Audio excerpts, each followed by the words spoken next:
Hey everyone, welcome back to my channel, Beaker and the Board. So, after a long time, I have come back with some important topics, and today's class is about types of redox reactions. Since your junior classes, at least from class 7 or 8, you might be hearing about the types of reactions, right? You have heard about combination reactions, you have heard about decomposition reactions, about displacement reactions, about double displacement reactions, and so on. And you have also learned to identify them. Today, your class will be entirely based on discussing the same type of reactions that you have already learned before on the perspective of redox reactions, on the perspective of oxidation state. And at the end, you will get two more types of reactions which are completely new to your syllabus. And they are the most important. Continue watching till the end and focus on the class. Okay, the first type of reaction is about combination reaction. What is the meaning of combination? Combination means the union or the joining. So in just the same way, we can explain combination reaction is that in which two or more elements combine together to form a single compound. Like, see, I have given you 3 examples here. You have many more examples and you know them. Today, it will be based on the explanation of oxidation state. Now see, the first example, carbon combining with oxygen to form carbon dioxide. See, if you calculate the oxidation state, what happens? Carbon, which is an atom, so obviously its oxidation state will be 0. Oxygen, which is a homoatomic molecule, its oxidation state will also be 0. Whereas carbon dioxide, if you calculate properly, carbon dioxide, I have also given you explanation in my previous video. In carbon dioxide, oxygen is in -2 oxidation state and carbon is in +4 oxidation state. So what can you see from this example? That carbon is getting oxidized. Carbon is getting oxidized because from 0 it is changing to +4. That means there is an increase in the positive oxidation state, which means it is getting oxidized. At the same time, oxygen is changing from 0 to -2. Oxygen is changing from 0 to -2. That means there is an increase in the negative oxidation state. That means oxygen is getting reduced. So see, in the same reaction, one element is getting oxidized and the other element is getting reduced. Redox reaction. That means we can also explain combination reaction is as a type of redox reaction. Carbon is getting oxidized and oxygen is getting reduced. Let's take few more examples. See, if I take the example of nitrogen and hydrogen, I hope you know that this is called Haber's process, which does not occur under normal conditions. You need to provide a very high temperature, high pressure, presence of catalyst, and molybdenum is also important. Under normal condition, ammonia gas cannot be prepared. So what do you see? That nitrogen is a homoatomic molecule, so its oxidation state is 0. Hydrogen also has oxidation state 0, while in ammonia, what can you see? Hydrogen is in +1 oxidation state because hydrogen is less electronegative than nitrogen. Whenever hydrogen is combined to less electronegative, more electronegative element, it has a +1 oxidation state. Here hydrogen is with nitrogen, which is more electronegative. Since hydrogen is combined to more electronegative nitrogen atom, it has a +1 oxidation state. That means for hydrogen, there is an increase in the positive charge, which means hydrogen is getting oxidized. Whereas the oxidation state of nitrogen here is -3. Nitrogen is changing from 0 to -3. That means there is an increase in the negative oxidation state. So it is getting reduced. Nitrogen is getting reduced, reduction, whereas hydrogen is getting oxidized, oxidation. So I hope you have understood that how we can explain combination reaction as a type of redox reaction. The next example is decomposition reaction. What is the meaning of decomposition? It means breakdown. Decomposition reactions are those in which a compound in presence of heat, light, or electricity breaks down to form two or more compounds. See, for example, I have taken the example of decomposition of potassium chlorate, KClO3, potassium chlorate. If you calculate the oxidation state of potassium is +1 here, obviously it is an alkali metal, so it will have oxidation state of +1. Potassium will have a +1 oxidation state. Chlorine, oxygen is having -2 oxidation state, and chlorine is having +5 oxidation state. Right? I have already instructed you before that the maximum oxidation state for chlorine is +7. Don't believe me, try it out on your own, then you will understand. Chlorine has 7 electrons on the last shell, so it can maximum lose up to 7 electrons. The maximum possible oxidation state for chlorine, bromine and iodine is +7. Now, what happens? So chlorine has +5 oxidation state. Whereas in the product, in potassium chloride, potassium is again having +1.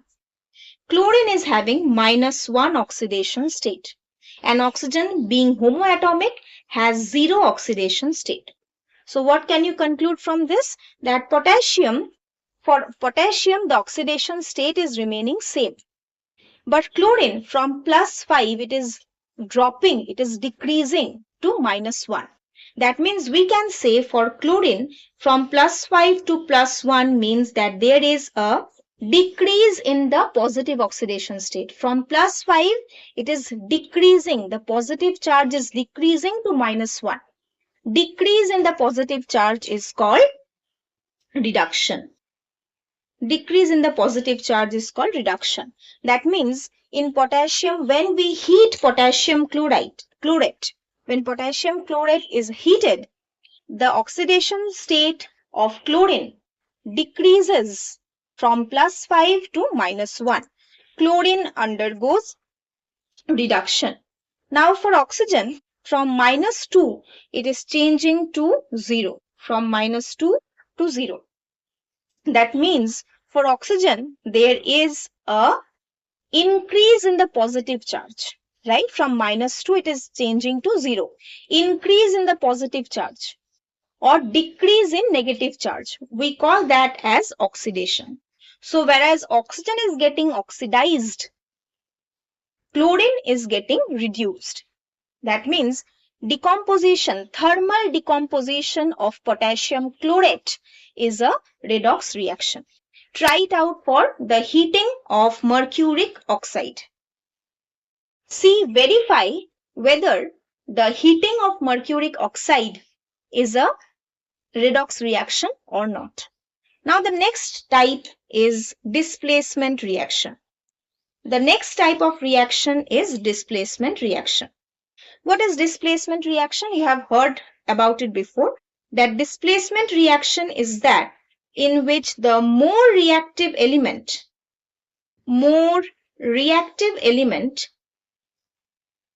displaces the less reactive element.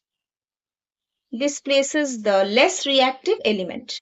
Now, what do you mean by less reactive and more reactive? How do you determine? That is from the activity series, right? So, what do we know? That in the activity series, zinc lies above hydrogen, which means hydrogen is less reactive and zinc is more reactive. The more reactive element displaces the less reactive element, which is completely feasible, spontaneous or possible. Possible, the exact term for possible means feasible or spontaneous. The displacement of zinc, the displacement reaction between zinc and hydrochloric acid is feasible, is spontaneous, is possible. That means, see, zinc is in the zero oxidation state because it is an atom. Hydrogen is having +1 oxidation state because it is bonded to more electronegative chlorine atom. And chlorine is having -1 oxidation state. If you calculate for zinc chloride, zinc comes to be in +2 and chlorine comes to be in -1. Whereas hydrogen, being homoatomic, has a zero oxidation state. So what happens? The oxidation state of zinc changes from 0 to +2. There is an increase in the positive oxidation state. Positive charge is increasing, which means zinc is getting oxidized. But for chlorine, it is from -1 to -1 only. Chlorine is not changing. For hydrogen, it is changing from +1 to 0. That means the positive charge is decreasing, which means this is reduction. So we can also explain, we can also say that displacement reactions are also a type of redox reactions. Let's take another example. See, copper sulfate. Copper sulfate. Copper is in +2 oxidation state. Copper is in +2 oxidation state. Okay. Now, oxygen is in -2 oxidation state and sulfur is in +6 oxidation state. Sulfur is in +6 oxidation state. So what happens? An iron being a metallic atom at the end it is an atom. So it is having a 0 oxidation state. In ferrous sulfate, iron is in +2 oxidation state and copper is in 0 oxidation state. So what happens? Copper is changing from +2 to 0. Copper is changing from +2 to 0, which means that there is a decrease in the positive charge. +2 is changing to 0. There is a decrease in the positive charge, which means that this process, copper is undergoing reduction. Copper +2 is changing to copper, which is reduction. Similarly, see, for iron, from 0 it is changing to +2. From 0 to +2, which means that iron is undergoing oxidation. There is an increase in the positive charge. So this is oxidation. So that means we can say combination reactions, decomposition reactions, displacement reactions are a type of redox reactions, as you have already verified through your calculations, through these various examples. Now, the next question is, ma'am, what about double displacement reactions? Wait till the end. I will discuss it at the last of the video. Now see the next type, which you have not heard about before. Disproportionation reaction. Disproportionation reactions are those, listen to it carefully because this is not read before. You have not heard of it before. Disproportionation reaction is that in which the same element undergoes both oxidation as well as reduction. See on the left hand side, let's take the first example, that is A. What happens? In which chlorine, Cl2 chlorine, is reacting with sodium hydroxide. That means on the left hand side we are having chlorine only once. Chlorine existing as chlorine molecule. Its oxidation state is 0. Right? Now on the right hand side, chlorine occurs twice. Once with NaCl and the second time with NaOCl. So what do you find here? Here chlorine in NaOCl, if you calculate, sodium has only one oxidation state, that is +1. Oxygen as -2. And chlorine here is occurring as +1. It is definitely possible. So chlorine, see, it is 0 to +1. 0 to +1, increase in the positive charge, which means this is undergoing oxidation. Whereas in NaCl, sodium is in +1 oxidation state and chlorine is in -1 oxidation state. So what happens? In sodium chloride, chlorine has -1 oxidation state. So chlorine again is changing from 0 to -1. Chlorine is changing from 0 to -1. That means the same molecule, chlorine, is undergoing oxidation to NaOCl and is undergoing reduction to NaCl. So that means there is an decrease in the positive charge or increase in negative charge. So this is reduction. That means what can we say? Chlorine is undergoing oxidation to NaOCl and the same chlorine is undergoing reduction to NaCl. Such kind of reactions are called disproportionation reaction. Such reactions are called disproportionation reactions in which the same molecule undergoes both oxidation as well as reduction. See, as I have explained for this, chlorine molecule occurring only once on the left hand side. Chlorine appears only once on the left hand side. Whereas on the right hand side, on the product side, we have two compounds in which chlorine is found. Chlorine is present with NaOCl. It is also present as NaCl. With NaOCl, chlorine is getting oxidized, and with NaCl, chlorine is getting reduced. Such kind of reactions are called disproportionation reaction. I have given you another example, B. Please verify whether this reaction is disproportionation reaction or not. Calculate the oxidation state. See, on the left hand side, phosphorus is occurring only once as phosphorus acid. H3PO3 is called phosphorus acid, which is an oxyacid of phosphorus. On the right hand side, phosphorus is occurring twice.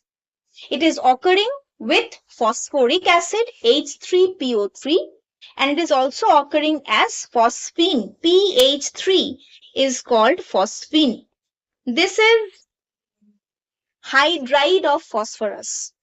Find out the oxidation state of phosphorus in all the three compounds and verify whether this is disproportionation reaction or not. Now the next one is comproportionation reaction. This is also not heard before. You have not read this before. Comproportionation reaction is that in which two reactants having the same element.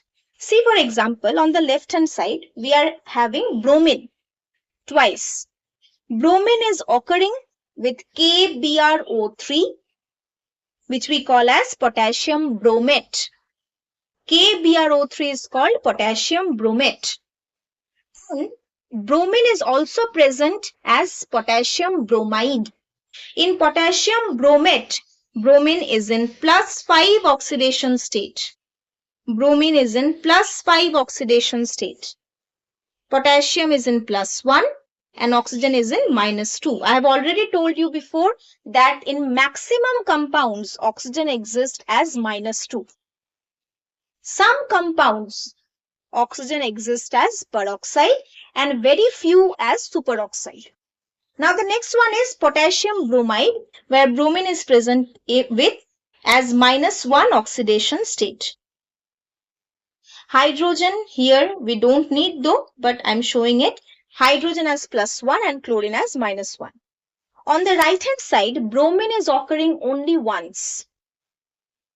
See, we are having three products, Br2 bromine molecule, KCl and water. Bromine is occurring only once. That means here bromine being homoatomic has a 0 oxidation state. Potassium again as +1 and chlorine as -1.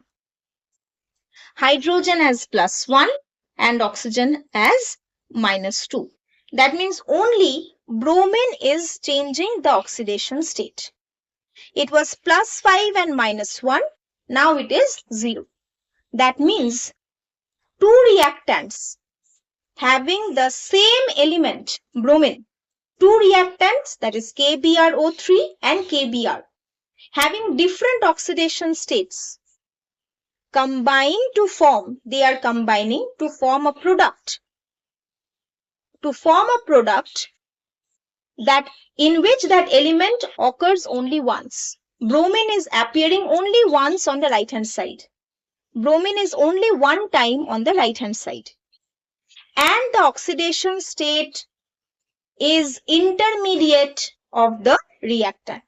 See here on the left hand side, bromine is occurring once as +5 and another time bromine is occurring as -1. Whereas on the right hand side, bromine is occurring as 0. That means it is intermediate between +5 and -1. Less than +5 but more than -1. Such kind of reactions are called comproportionation reactions. Comproportionation reactions are just the opposite of disproportionation. The element will appear twice on the reactant side, and on the right hand side, the element will appear only once. The oxidation state of the product will be intermediate, will be middle of the oxidation state of the reactant. Bromine as +5 and -1. On the right hand side, bromine as 0. It is less than +5 but more than -1. Such kind of reactions are called comproportionation reactions.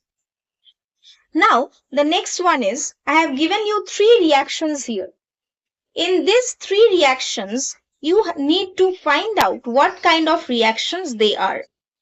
You need to find out what kind of reactions these compounds are. These reactions are. Just a minute. Right hand side, this is having 0. That means these 3 are your homework. Find out which kind of reactions are they and comment down. Let me check how much you have understood. The last part is, which you might be waiting for, that means can we consider double displacement reactions as redox reactions?